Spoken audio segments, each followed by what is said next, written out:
A big hello and a warm welcome to all of you amazing and beautiful people out there. Welcome to my channel, The Twin Flame Union. In this channeling session, I would be talking about the emotion of divine masculine as well as divine feminine. These are the mirrored emotions where they are feeling guilty for not being able to forgive. Now, this is an important feeling because first of all, you can't feel guilty for not forgiving someone until and unless you've not found out what they have done to you. Because in the ascension journey for a long time, the feminines and masculines are living in a limbo. They don't know. They have just been fed with certain codes and messages. And according to that, based on all those things, they are programmed and they continue to live their lives. For most of their lives, they are like slaves. They are another version of slaves where they are not able to break free. Whatever they are doing for others, for the ones they love, or whatever responsibilities they have, they are doing so and they do it since they are little children. Now in this category, I am also putting divine masculine because in many of the cases, the divine masculines do not really know the difference between unconditional love or conditional love. They feel that whatever they are doing, the decisions that they are not making, but they are making those decisions because they've been asked to make those decisions because some other people feel that those decisions are going to be the right kind of decisions for them. If those decisions come from the space of unconditional love, then definitely those decisions are correct or right decisions. But they are coming because they are an extension of the ego. So because of which the divine masculines suffer. And they suffer a lot. It's not like they suffer a little bit here and there, that's fine. No. For the divine feminines, they obviously have to take care of the adults around. And this taking care is not done in a very pleasant manner or, where they happily take up the responsibilities or they are all equals in the house or they are treated like very smart and practical and mature and they are supported and uplifted. No. This is not coming from that space. This is coming from a space where the adults have either put on a lot of pressure on them to be a certain way or they have acted extremely helpless because they understand, they realize that these children are very empathetic or sympathetic in nature. It's instead of shouting and screaming at them, instead of beating them up, it would be much better to shed some crocodile tears in front of them. And if you do that, these children will gladly do whatever, gladly as in they would feel that it's their responsibility to do so. They will do it even if they are 10 years old, 12 years old, 6 years old, 7 years old, whatever, age doesn't matter. They will continue to do this. But once the seed of ascension starts doing its magic, then obviously the divine feminine and masculines both change because they start looking for unconditional love. They feel that they cannot find it anywhere else. They don't see it around them. Unfortunately or fortunately, whatever you want to call it, they with time start realizing that something is amiss. In their surroundings, something is amiss. Whether it's a runner or whether it's a chaser. Now, I'm not talking about hardcore narcissistic people. To be honest, if a narcissistic person is in their, if they've crossed 50 or 60, it's very difficult for them to change. Only a very big jolt can change them. The success of their abuser, like a huge, massive success of the person, the child they abused for the whole life, that can still trigger a big change because that will make them feel out of control and they also know that the child knows everything about them. The child obviously knows everything. Either the child has confronted, and when I say child, I mean now the child is a grown-up adult. Either that adult has confronted the narcissistic parent, whichever it is, mother, father, or both, or whatever, whosoever they are. The caretakers. It could be caretakers also. So, step-parents also. Sometimes step-parents do so much harm to the children. So they confront them or they tell them on their faces that why did you do this to me? Or when they reach that point where they cannot take it anymore, that's the time they blast like a volcanic eruption and they say that you have done all these things to me throughout my life. or it's because somebody, some other person, thanks to the inner work they are doing, some other person walks up to them and they tell them about the real intentions, and they are fearless people, or they know the family for really long, or they are in the friend circle, or somehow they know the secrets of the abusive parents. Maybe they also don't know it exactly. Maybe they also walk up to the twin flame person, feminine or masculine, just out of concern. Like, hey, why are you doing this? Why are you troubling your parents? Or why are you not listening to them? Why don't you do this? Why don't you do that?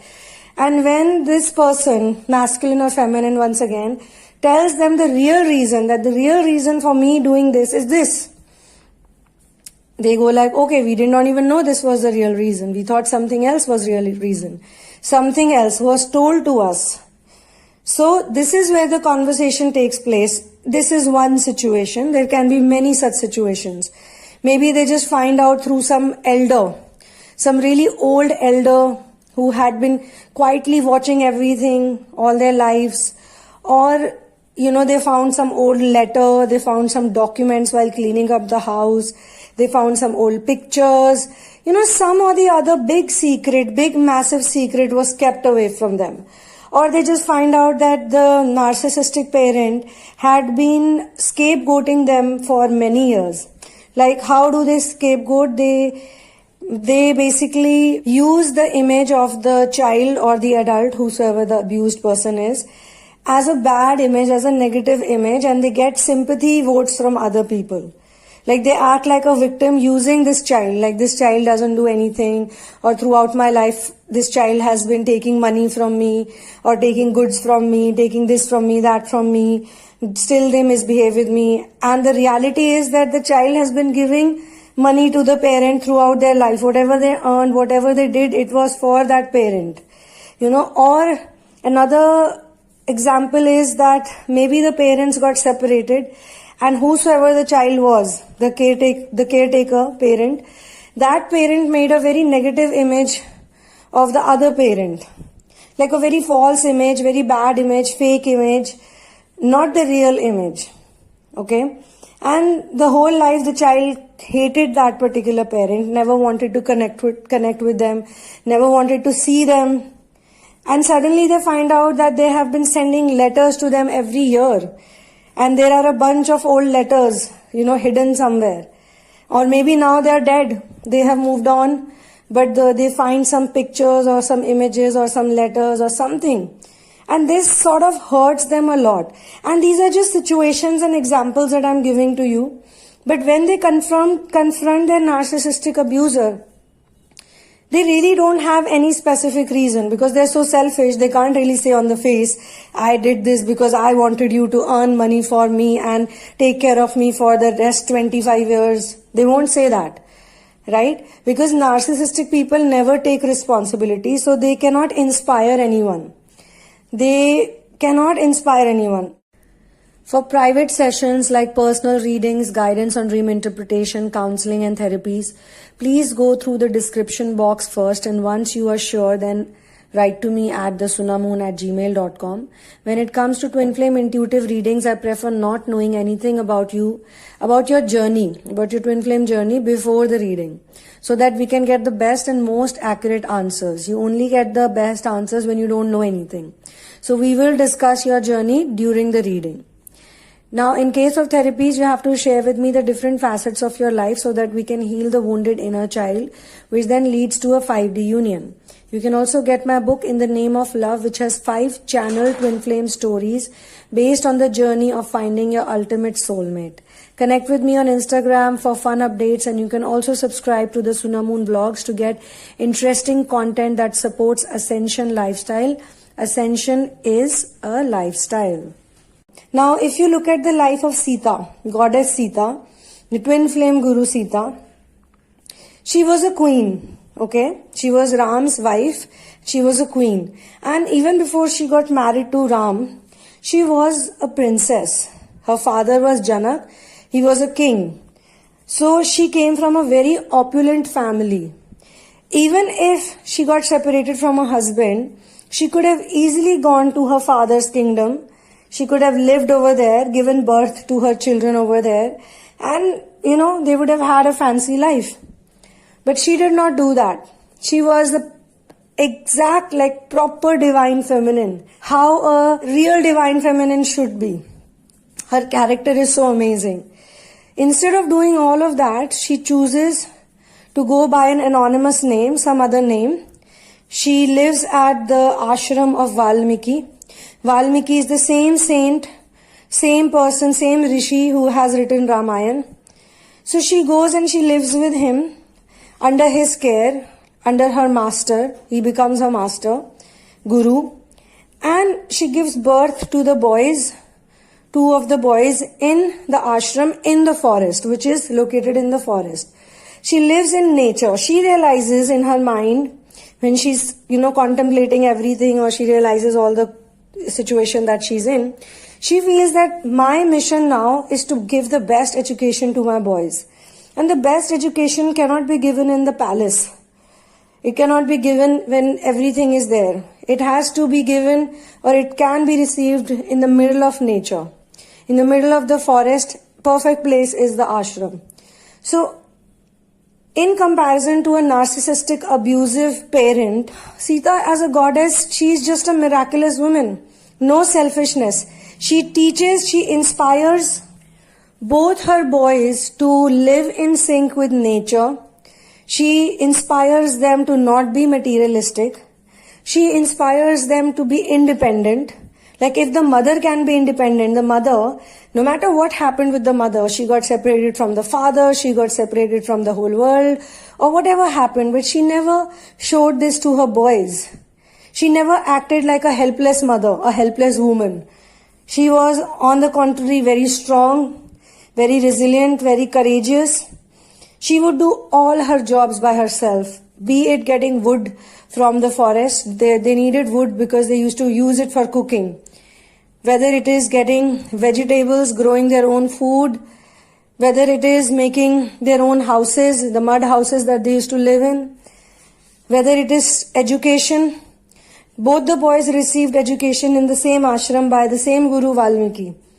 Their chakras were opened up by the grace of Guru when they were children. They got all the powers, they meditated. So she taught them everything in such a young age. All the work the boys could do on their own, with or without mother. So the mother acted as a father, as a mother both, and very strong woman. She was, if she felt helpless, she felt sad, she would go to the master. She would cry in front of the master, but she would not let the boys know. But if she would get angry, because she is also a strict mother, she would not allow any nonsense business to happen under her caretaking. So the boys not only respected the mother, but they followed the discipline also. They were such good students because of how the mother had raised them. In today's world, it's very difficult to find good students. There are many teachers, but there are not many students. Or if they are students, they already have so much, knowledge in the background. They are not willing to surrender to a teacher. There is a very interesting story. Once there was a teacher, he used to teach music. And two boys come to him to learn music. Okay. Now, one of the boy, so the teacher generally asks these questions like, do you know any singing? Do you have any experience? Have you learned from anyone? How much do you practice? Like these questions. So one of the boy answers this question like, yes, I'm a very good singer. I practice so much. I learned this from this, this from this, this from this. And I'm the best in the town. I'm the best. And these are two boys who have come to him to join under him the apprenticeship they want from him. So it's not like the teacher went roaming and searching in towns and cities. Hey, I'm looking for a student. Please come to me. These students went to the teacher on their own because they want to learn. But the one boy says that I'm a very good singer and these are all the types of singing I can do. Okay, fine. So the teacher says, okay, you have a seat. Then he says, ask the second boy the same question. Do you know any singing? What can you sing? Do you know any instruments? Have you played anything before? Do you have any other teacher? The boy says, I'm not at all a good singer, but I really want to be a good singer. And I can play the flute little bit. I play the flute on and off sometimes when I feel like, when I get time. And I'm here. I want to learn from you because I've heard that you can, teach people so and so things.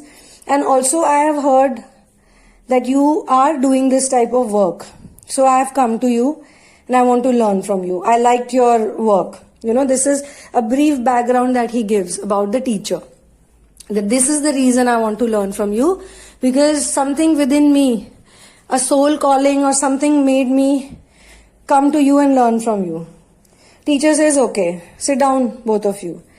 To this boy who knows everything, the teacher says, I will charge these many rupees, these many dollars from you, which was literally 2 times, double or 4 times, you can say. And to the other boy, he says that I will only charge you 50% of the fees. And I will make sure that you learn this within this much time. So the other boy, who is a good singer, suddenly revolts. He says, why? Why are you doing this? He doesn't even know singing. He can only play the flute. He has no idea what he's going to sing or what he's going to do. And you're taking half fees from him. And me, coming from such a good background, such a well-to-do background, or whatever his background is in terms of music, that in terms of music, I have such a good background, I have so much knowledge, I've done so much practice, and you are going to charge so much from me. Why? So the teacher says, that's because you already know so much. In order to teach you something, I need to first remove all of this that you know. I need to make you a clean slate. The other one is already a clean slate. He has already surrendered and he wants to learn. He is a better student for me because I have to teach other students also. My time is precious. If I keep spending so much time on only you, for that I will charge extra fees. Because you're not a clean slate, I have to do so much work on you.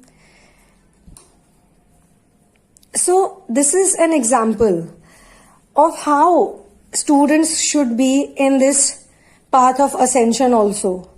When you want to learn something, you have to act like you're a clean slate in that particular subject, in that particular area.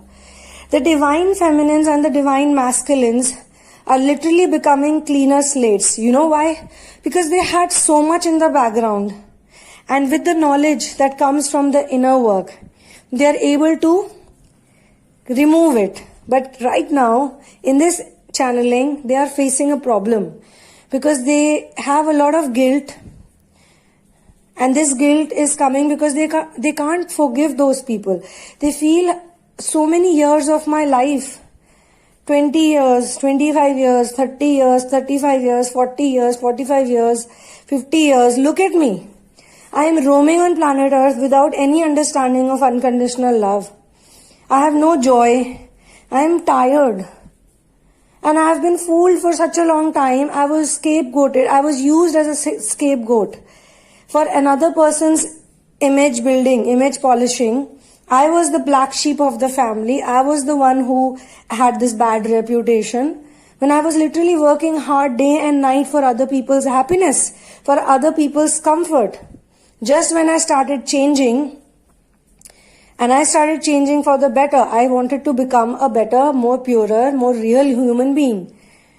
And this is what they do to me when I want to become a better person. And for a long time, this person, this divine feminine and divine masculine, especially feminine in this regard, because the masculine's shift happens after the feminine's shift. And that's why I say this is a mirrored channeling.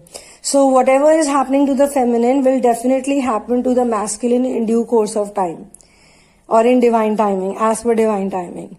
So it is the feminine first, being the monad in the relationship, in this dynamic. She is the one who first realizes that how many things she has been lied to or lied for. Why would they do this? Why would they lie so much? Why would they, there is a word for it, maneuver the feminine in the wrong direction. She could have done so many things in life, but she was always told that for those things or for that thing, she is not good enough. In some cases, they also learn from the families. Because say in certain families, the man is not respected at all. Or he has certain addictions, or he develops certain addictions, or he goes through a rough patch in life. And this is the time the woman of the family, the head of the family, starts abusing him, accusing him, manipulating, using his image, using him also as a scapegoat to come across as a better person for sympathy. Like, yeah, my man is so useless, my man is so busy, or my man is like this, or my man is like that, my life is so sad and miserable. And talking about this to the children constantly. And I have told this in therapies also to people that whatever problem you have with your husband or with your wife, please don't discuss it with the children, because the children already have an image of a father and a mother, And maybe that image is a positive image. Even if two people don't get along, the husband and wife don't get along, maybe they get along with the children really well. Maybe the mother is really close to the child or the father is really close to the child. But because this constant sitting and complaining to the child, your mother did this to me, your father did this to me. There are people who have even dragged their children to the courts to give testimonies of how bad the father is or how bad the mother is. This ruins them.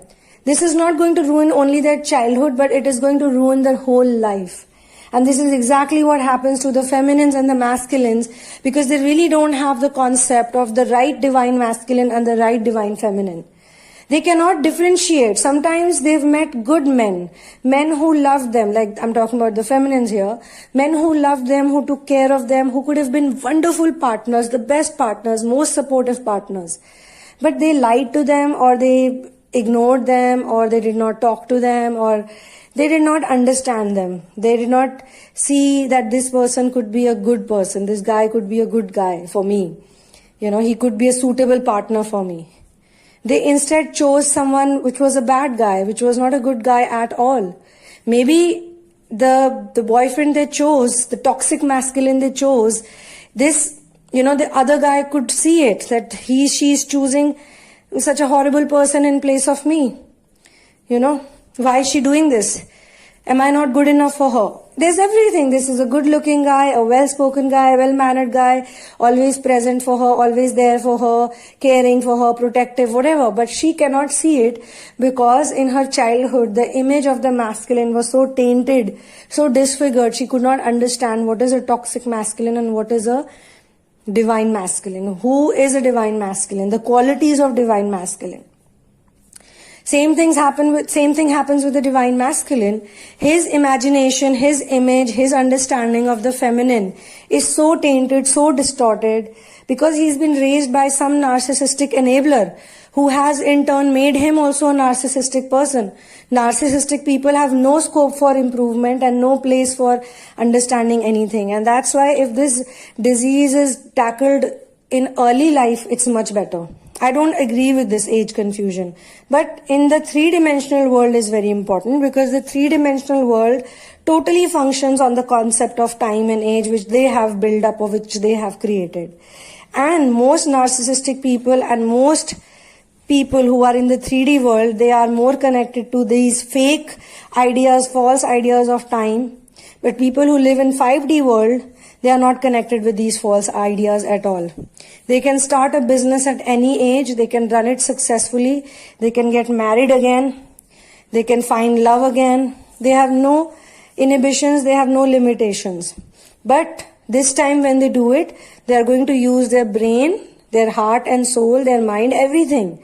They're not just going to jump into it like they've always jumped into so many toxic relationships. And they have avoided healed people, but they have chosen toxic people. So this time they will be very smart. They'll give themselves a break.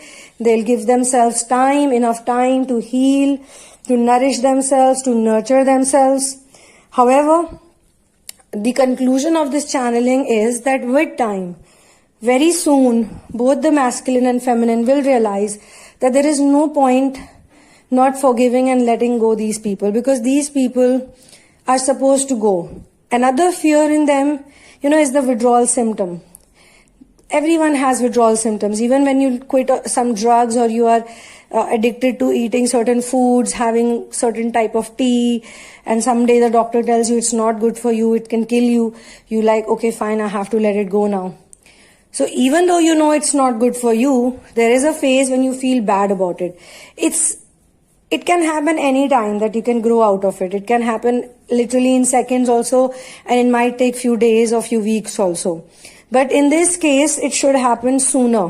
It should happen soon, where both of them will realize that letting go all these abusers, all these people, is the best thing to do.